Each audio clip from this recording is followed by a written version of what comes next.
Welcome, ladies and gents. Chris Andre here. You can find me at BetBoxing on Twitter for boxing-related tweets, or you can subscribe to the channel and click that notifications button and get a new notification whenever a new video is uploaded. Some terribly sad news tonight.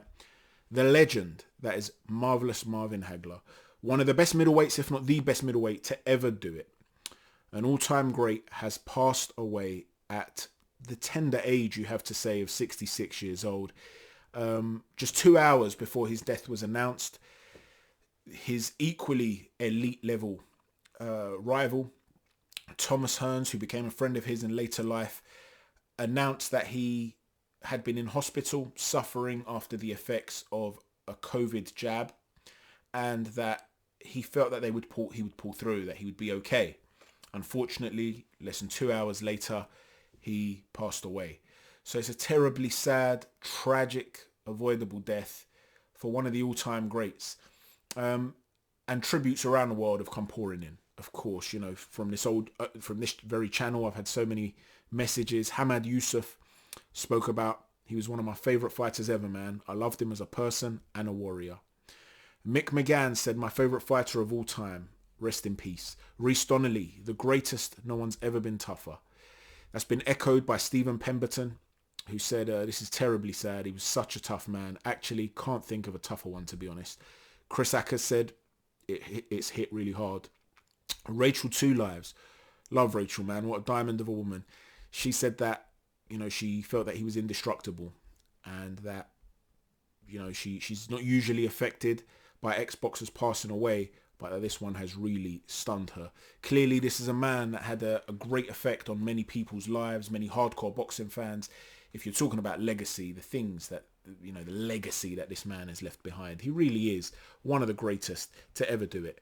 And what's terribly, terribly sad about Marvin Hagler as well is that he seemed to leave the sport with somewhat of a bitter taste in his mouth. At least that was one of the rumours. We'll get to a few of the different rumours in a moment. But this was a guy who was a boxer puncher. He could do everything. If he needed to walk you down, he would walk you down and go to war. He could fight and box. He carried, you know, a great level of skill. A very, very hard man. You know, Tommy Hearns is one of the biggest pound for pound punchers of all time, you'd have to say. He had freakish power. And he just walked straight through him. He walked him down. He ate a lot of big shots to get his own big shots off. That was the mentality of the man. I'm the middleweight champ. What belongs to me will not be taken from me. And this was at a time before people were moving up and down in weight classes. And a lot of times going through weight divisions, it's a wonderful thing. It's an amazing achievement. However, it can also be used to duck opponents. You know, sometimes maintaining your fort, so to speak, your own division, is harder than moving through weight categories. Because you might have an emerging talent coming through the middleweight division or another rival, and you've won, you know, you haven't completely got the dominance. There's always that one guy who wants to take you, and then there's like I said, a young buck coming through who's knocking everyone out. And you look up a division and you say, you know what? That super middleweight who's got a big reputation, who's a Hall of Famer, but he's aged now. He's a soft touch. I'm going to go after him. I'm going to take him out. Well, staying in your division and conquering it and maintaining that for, I believe it was 8 years straight. That's an unbelievable achievement. I know there was talk recently of Gennady Golovkin breaking some sort of record of Hagler's. I've got a terrible memory. You have to remind me. I think it's title defenses. But, you know, whatever the case may be, Hagler was just an elite level fighter. And if you look at his CV, it's a who's who, really, of names. You know, he lost to Sugar Ray Leonard in controversial circumstances. We'll get to that in a moment. But he beat John Mugabe. And listen, John Mugabe, he landed this uppercut on Marvin Hagler. I don't know how it didn't take his head off. And Hagler was barely affected. You know how there are certain shots, it reminds me a bit of when Lennox Lewis hit Vitaly Klitschko with an uppercut. And you just thought, this guy's about to die. He didn't feel anything. He just stood there. It looked like he didn't feel anything. Same thing happened when Canelo landed that big over-the-top right hand in the first fight against Golovkin. Golovkin absorbed that flush. You expected him to just go over and practically die. And he just stood there. Well, this was the granite man. If you're talking about fighters made of granite, you didn't get much more tough, much more Terminator-like than Marvin Hagler. So he had the toughness, he had the skill, he had it all. Tommy Hearns, we've mentioned. He beat Roberto Duran. He beat Sugar Ray Seales, an Olympian. That was a great win. He beat Willie the Worm Monroe. You know, just so many top-level fighters, so many top-level performances. Juan Domingo Roldan. He was an excellent fighter, was Marvin Hagler. And it's a great loss to the sport. It's a great loss to humanity, clearly. It's affected people so much. You know, the rumours about that Sugar Ray Leonard fight, there were a whole bunch of them. Hagler was a very intense guy. He used to go running in the snow. He used to go running on sand dunes, and they'd be filming him and he'd be screaming, "Whoa!" into the camera. You know, he was that sort of guy, a very intense character. Very professional, always chiseled, jacked, in fantastic shape. And when he faced Sugar Ray Leonard, a lot of people feel he just lost because it was a split decision. Some people feel he won. There are other people that feel he lost because they feel he got his tactics right. They feel that wrong, rather. They feel that he came out in the incorrect stance and took too long to adjust. There are other people that say that the fight was a fix, that the mafia were involved, that the mafia said to Sugar Ray, to Hagler, "Listen, lose this fight. We'll take care of you. We're going to bet a lot of money on you, but we'll take care of you financially. When you come over to Italy afterwards, we'll make you into a movie star in our homeland." And he did indeed go to Italy and become a movie star. He starred in a lot of movies. He's got 5 children. He leaves behind 5 kids. He remarried when he went to Italy to an Italian woman. He loved the culture. He loved the nation. And he became somewhat of a star over there, a big star in Italy. So there was that rumour there. I don't really buy that one. But who knows? Let me know what you think. There was also a rumour that he was so disgusted at the defeat at Sugar Ray Leonard. He felt that he was robbed, that he walked away from the sport. He was just disgusted. Again, I'm not sure about that one because I've seen more recent interviews where he talks about how he really wanted the rematch and he never got the rematch against Leonard. I wasn't around back then. I wasn't old enough to remember. I was a really little kid. I wasn't old enough to remember. So let me know if you lived through those years and through those fights.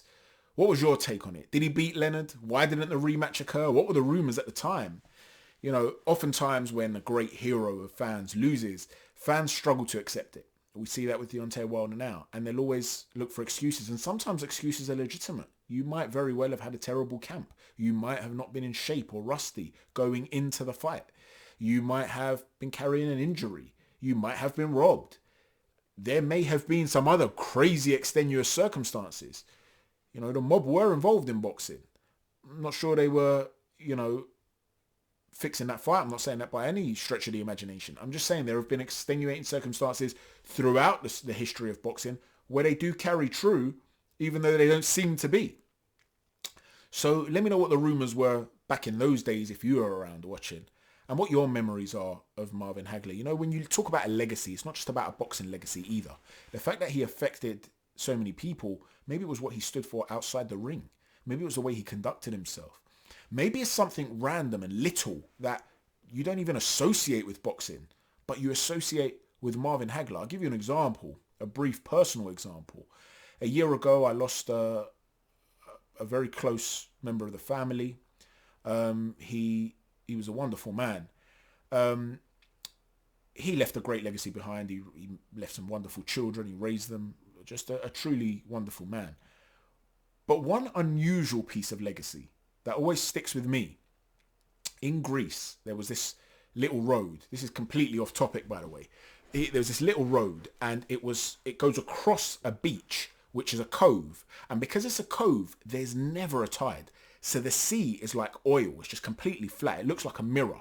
Okay. And the pavement that goes across it, there's a house behind, a couple of houses behind. Then there's this road, and there's no pavement. It just goes into the sand, if you know what I mean, and the sand becomes the water. And because it's almost flat, completely level, it looks like you could just walk on water. It's mad.